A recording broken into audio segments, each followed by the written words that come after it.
Nous recevons aujourd'hui à l'Institut des constructeurs et des promoteurs Monsieur Patrice Forens, directeur général de Villogia Privilèges. Monsieur Forens, bonjour. Bonjour. Bonjour. Pouvez-vous nous présenter Villogia Privilèges, qui est l'objet de cette petite vidéo? Alors, Villogia Privilèges est une société du groupe Villogia, donc groupe Villogia, acteur majeur dans le logement social, qui compte aujourd'hui plus de 70 000 logements au niveau national. Donc, Villogia Privilèges est la filiale dédiée au logement intermédiaire de ce groupe. Donc, c'est une société qui a été créée il y a à peu près 2 ans. Issue d'une ordonnance de 2014 qui confère en fait la capacité à une société HLM de créer une filiale complètement dédiée au logement intermédiaire. Alors, derrière le logement intermédiaire, c'est quoi finalement le logement intermédiaire?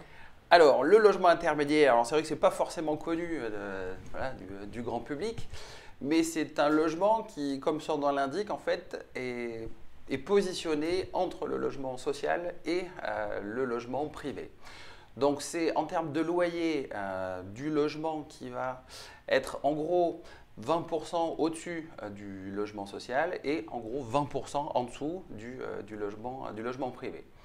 C'est un type de patrimoine qui se développe et qui s'entend essentiellement dans les zones tendues, dans les zones où il y a un vrai décalage, un vrai écart entre justement le logement social et le logement privé. Ça s'adresse à une population qui est, voilà, sans être péjoratif, qui est la classe moyenne. Donc c'est une population qui est dans une tranche de revenus, qui a du mal à se loger dans le privé. Voilà, puisque aujourd'hui, on sait très bien que pour louer un appart, il y a une question de loyer finalement. Il y a une question de loyer, voilà. Il faut toujours avoir en gros 33% de taux d'effort pour accéder au logement privé, et qui pour autant a des revenus trop élevés pour rentrer dans le logement social. Donc voilà, donc on s'insère sur un créneau aujourd'hui qui répond à une vraie demande de cette classe moyenne. Et donc je suis promoteur, je fais comment pour vous contacter?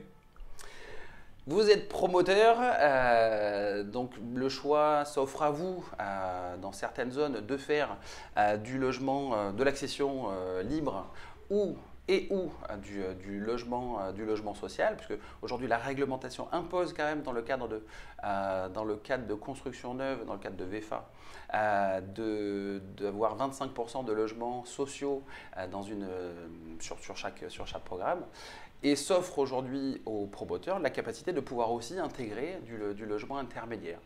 L'intérêt pour un promoteur aujourd'hui de faire appel à une société comme nous, dans le cadre d'acquisition d'une partie de leur programme, c'est justement de pouvoir vendre en bloc une partie de leur production, et non plus à la découpe. Monsieur Forens, merci.